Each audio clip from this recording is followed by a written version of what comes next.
This is Glow in the Dark Radio.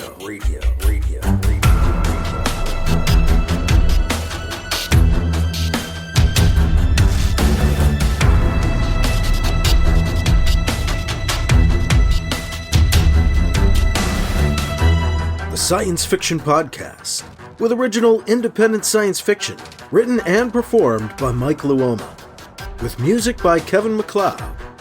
The Vatican Assassin Trilogy and The Adventures of Alibi Jones by Mike Luoma are available in ebook, trade paperback, and audiobook wherever you find your books online.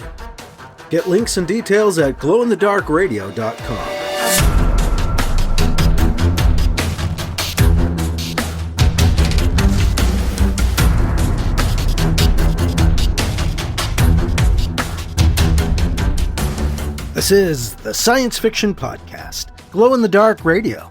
I'm your host, your writer and reader, Mike Luoma, and I have part 1 of Chapter 28 of Alibi Jones and the Sunrise of Her coming up on this episode. Alibi Jones' escape plan to get he and his friends off of the planet Kismet has gone to hell. Even Katie's backup plan failed. Now Alibi Jones is improvising, and he has a new idea for helping them escape, if they can just stay out of sight of Laveillur and his goons, since Laveillur pretty much wants them all dead.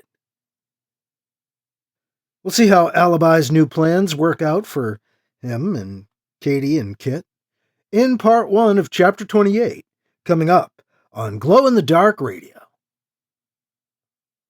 In book news, I do have a little news this week.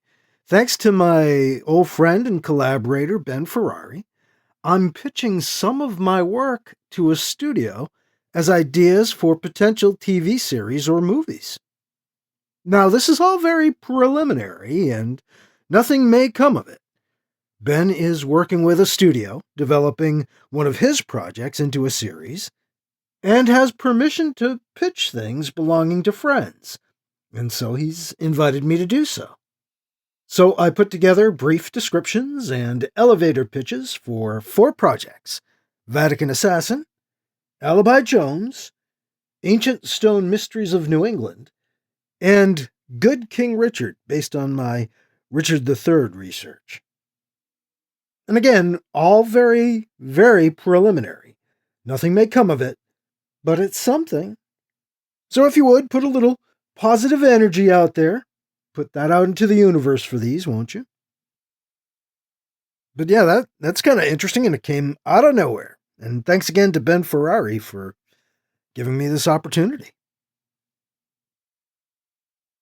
And thank you, patrons, for providing the opportunity to continue to do this podcast for so long. You guys do. You helped me make it affordable. I couldn't do this. I couldn't have kept it up, especially through some of the lean years, if I didn't have patrons helping to pay for hosting and other costs associated with doing a podcast. So you guys are instrumental.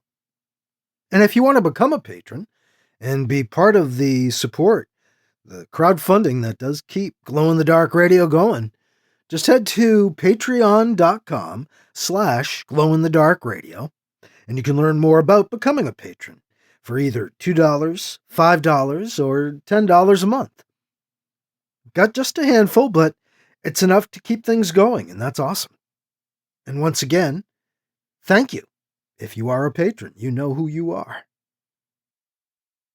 Up next, we're getting into part 1 of Chapter 28 of Alibi Jones and the Sunrise of Her on Glow in the Dark Radio. Wake up. Go to work. Work. Come home. Eat dinner.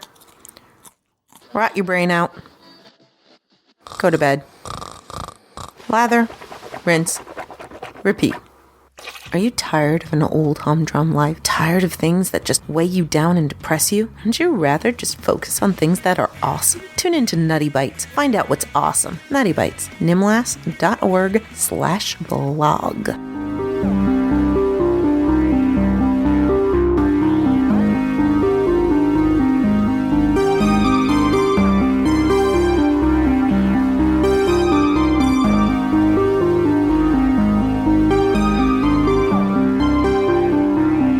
Now here's Chapter 28, Part 1, from Alibi Jones and the Sunrise of Her, on Glow-in-the-Dark Radio. I think we're going to need a major distraction to get out of here, Alibi says to Kit and Katie. How close are we to the engine room? The engine room? Katie asks, puzzled. There is no engine room. There are engines, Alibi says. There's got to be an engine room. Alibi thinks for a minute. They probably don't call it that anymore. Brady Thomas and I passed a power plant earlier. That might be it. Is there a power plant control room? Yeah, Katie says. I found it one time. Next floor down on that ladder we climbed. She looks back the way they came. But it's not a way out. The room is guarded. There are guards in the control room? Alibi asks. Not inside the room, but there are usually a couple outside the room. Outside the door? I mean, if we're in there, will they be able to see us, hear us? They're just outside, I think. But it was years ago. Katie shakes her head. Shit, Alibi, everything I know about the place is old news. What are you proposing to do in the control room? Kit asks. Katie looks surprised. She hadn't thought to ask. Yeah, why should we go there? To create our distraction, Alibi says. We're going to go big and go home. What are you thinking? Katie asks. Kit interrupts. I am thinking we should not be holding a discussion here, around the corner from the proprietor of this place. If I cannot kill him, I would like to get away from him. Okay, let's go, Katie says. She starts back down the corridor the way they came. Kit and Alibi follow. At the old crawl space, Katie opens the hatch. She climbs through and stretches across the drop to grab the ladder. As she begins the descent, she calls up to the other two in a hoarse whisper. Remember, haven't used this part of the access for a long time. No guarantees, she says. Alibi and Kit follow her down the access. They're lucky. Nothing's really changed since Katie was a child. The manually operated hatch on the next floor or deck down is still there. Katie unlocks and opens it a fraction, so the thin sliver of light shines into the darkened shaft, lighting up Alibi and Kit still perched on the rungs of the ladder above her. Don't open it yet, Alibi cautions with a whisper. There could be someone on the other side. Shh. Katie shushes him. She lowers herself further so she can peer through the opening. She looks back up at him after a quick peek. There's someone in the room, she says. Looks like a tech. Kit slips past Alibi on the ladder. Pardon me, he purrs at Katie. He slides past her and out the door. Katie closes the hatch behind him. Whoop! A dull thud sounds. Something hitting the wall, hard. The hatch opens up. Kit pokes his head through. Come on, Kit calls. Katie and then Alibi enter the power plant control room. A man lies on the ground, unconscious. His head had an unfortunate meeting with that wall, Kit explains. And if there are guards on the other side of that door, they have not yet made their presence known, Kit says, gesturing at a normal sliding door on the other side of the room with a nod of his head. So, Katie asks, now what? What are we doing here? This used to be a ship, right? Alibi says. An orbital platform Laveillur turned into a mobile city before landing it here on Kismet. That's why there are engines downstairs, right? Well, yeah, but, Katie starts. Those engines were disconnected 20 years ago, Kit interrupts. Disconnected? Or just mothballed? Alibi speculates. Katie? I don't know. Well, I'd bet you anything, Alibi begins. This time Katie interrupts. You know I hate that expression, she huffs, especially here. Just a figure of speech, Alibi offers in mild protest. Sorry, it's just... Alibi tries to explain his theory. A smart criminal will always leave himself a couple of outs, even an all-out emergency option, just to make sure he can escape. So I don't think Laveillur would have disconnected the engines, at least not entirely. And the controls for them should be around here somewhere. And I'm going to fire them up. You can't do that, an unknown voice mumbles. The tech on the floor has stirred. Kit crosses the room in a leap, pouncing to the man's side to restrain him. You can try to fire up the engines, but without the proper preparation, they'll just explode. You see, Alibi says, excited, they are still attached. Did you not just hear him say they'll blow up? Katie says. Guess we'll just have to take that risk, Alibi says. Hell, isn't gambling what Kismet is all about? Did you have to go there? Katie asks him. Alibi shrugs. Seems your gamble paid off, Kit nods to Alibi. You too? Katie snaps at Kit. Alibi looks over at the tech. You telling me you don't maintain those engines? Kit is sitting on the tech to restrain him. One of the Dakhur's arms is pushing down on his back. The Catman's other arm wraps around the tech's neck. Kit's sharp claws out and pressed hard in threat against the man's throat. What? The tech rasps best he can with his throat under pressure. Kit, can you help him understand my question? Kit presses down harder with one of his claws, breaking the skin beneath it and bringing forth a small tear of blood that runs down the man's neck. Do you or don't you maintain the engines? Alibi asks. We do, the tech answers. Once or twice a year someone has a look at 'em. Gotta humor the boss and keep him happy, right? But you can't fire them off. Why not? Alibi asks. We're overloaded, the tech says. Buildings have been built on top of the platform. Structural integrity won't hold. Guess we'll find out, huh? Alibi says. He visually surveys the control interfaces around the room until he sees an inactive one that looks like engine controls. Aha! Let's see. Alibi activates the interface. Well, look at that, he says, as the panel lights up and comes to life. Are you sure this is a good idea? Kit asks. What is the rest of your plan? After we rock the city just a little, we take advantage of the chaos that ensues to make our run to the port for Thomas's ship. Chaos? Katie asks. Sure, it'll be like an earthquake, Alibi says. He turns back to the controls. Alibi studies the array in front of him. It's a much more complex system, and an older one, than he's used to from his cruiser. But the underlying principles look to be the same. The power plant is already running full steam to energize the city grid. Alibi unlocks transfer coils, which should allow the engines to draw on the power plant as needed. A modest flow ensues as the engines draw warm-up power. The transfers have a third setting beyond unlock. Gridlock and isolate? What does that do? Shall I try it? Why not? Alibi moves the switches up into the third position, but nothing seems to change. The power flow is still minimal. Nothing's exploding so far, Alibi says. Have you turned on the engines? Kit asks. They're drawing power, but I haven't engaged them yet. Here we go, Alibi says. He activates the engines.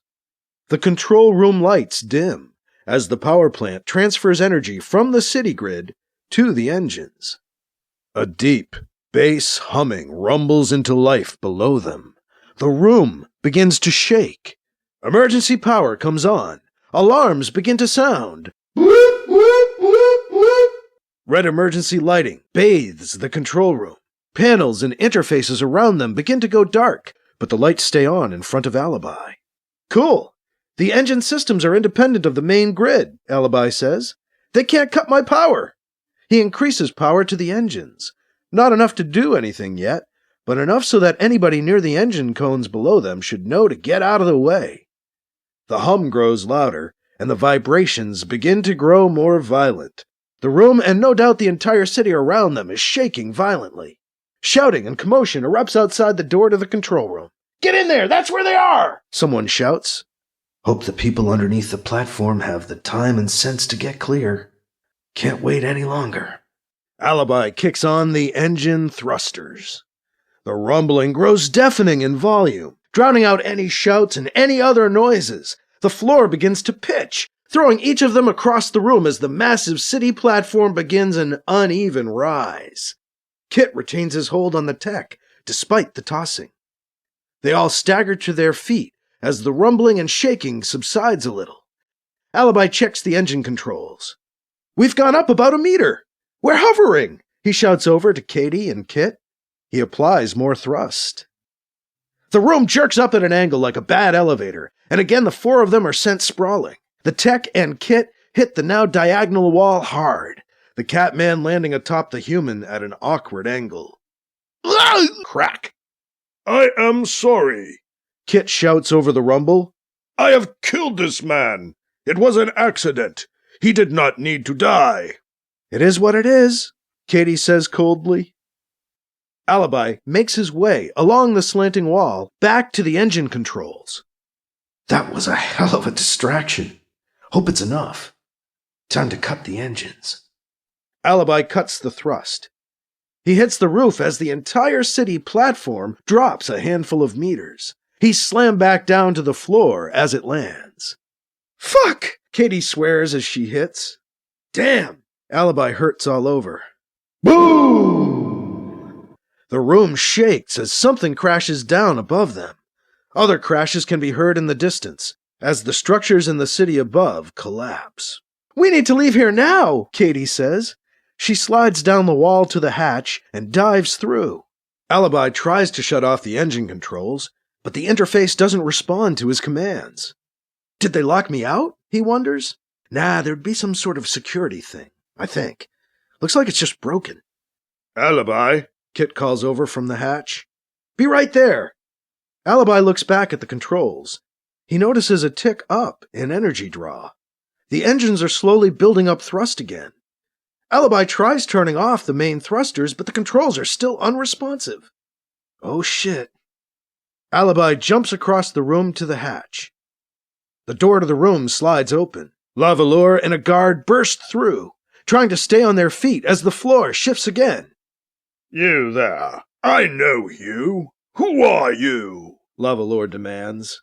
What have you done to my city? Alibi ignores the man. He ducks into the shaft, grabbing for the ladder as he pulls the hatch door shut behind him. Smoke is rising from the shaft below. Kit is above him on the ladder. We must go up, Kit says. Katie knows the way out through the brothel. Whatever way we go, make it fast. Laveillur just showed up in the engine room. The engines begin rumbling louder once again.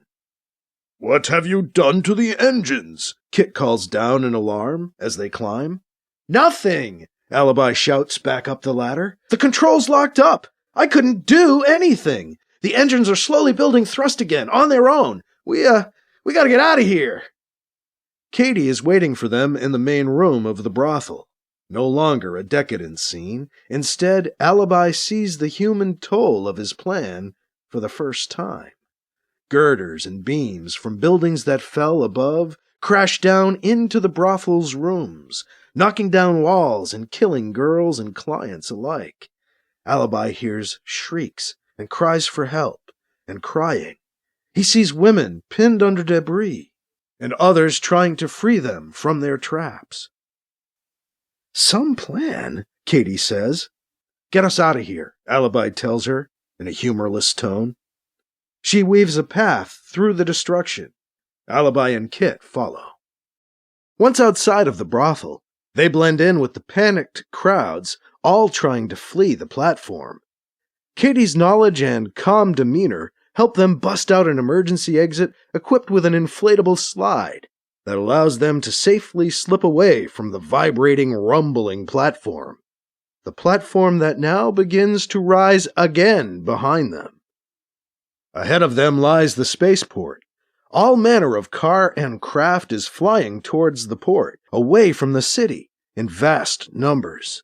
People and aliens alike run down the road toward the port, and Alibi, Katie, and Kit run to join with the crowd.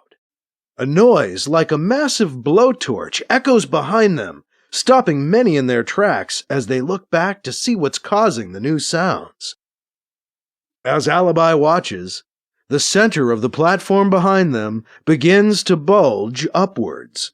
An horrific sound of ripping, shrieking metal fills the air. The platform begins to rise again, but then falls with a final ripping, crashing sound.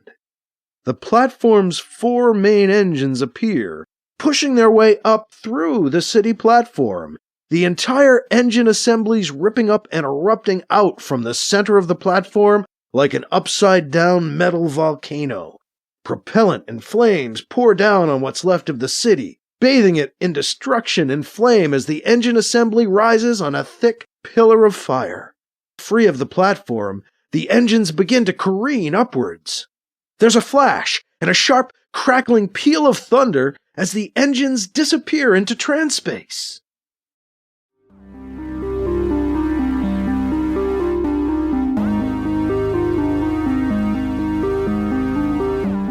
That was part 1 of Chapter 28 of Alibi Jones and the Sunrise of Her, part of the Adventures of Alibi Jones Chronological Omnibus on Glow-in-the-Dark Radio. Going out with a bang? Go big to try to go home? Alibi wanted to fire up the old station engines to rock Kismet a little bit to create a distraction, but he had no idea he wouldn't be able to turn them off.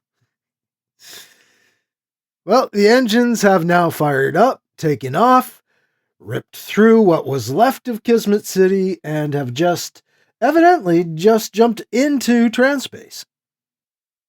Hopefully, Alibi, Kit, and Katie can make use of all this destruction and distraction and finally escape.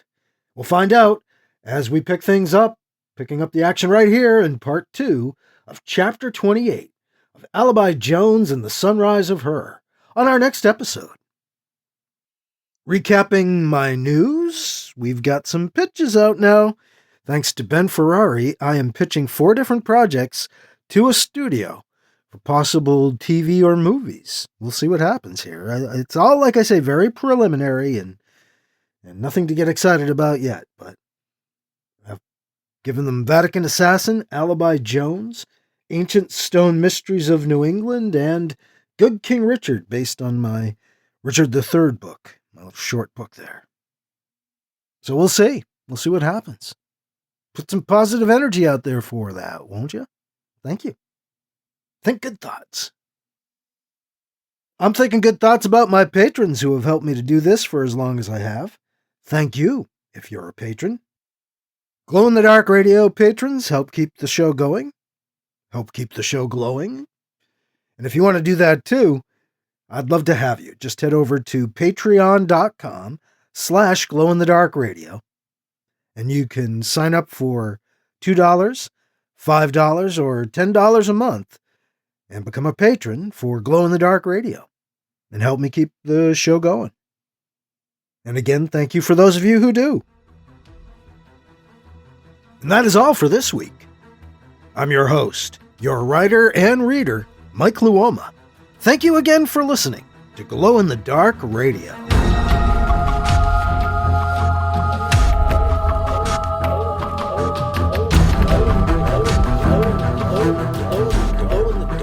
Glow-in-the-Dark Radio.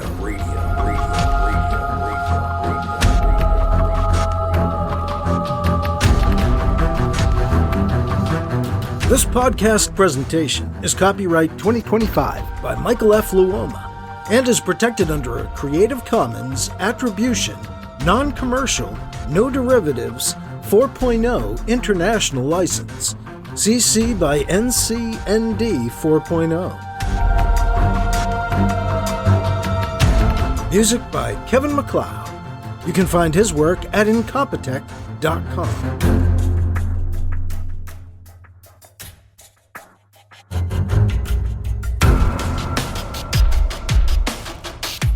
Mike's books are available in ebook, paperback, and audiobook, wherever you find books online. Get links and more details at glowinthedarkradio.com and mikeluoma.com. This has been a presentation of Glow in the Dark Radio.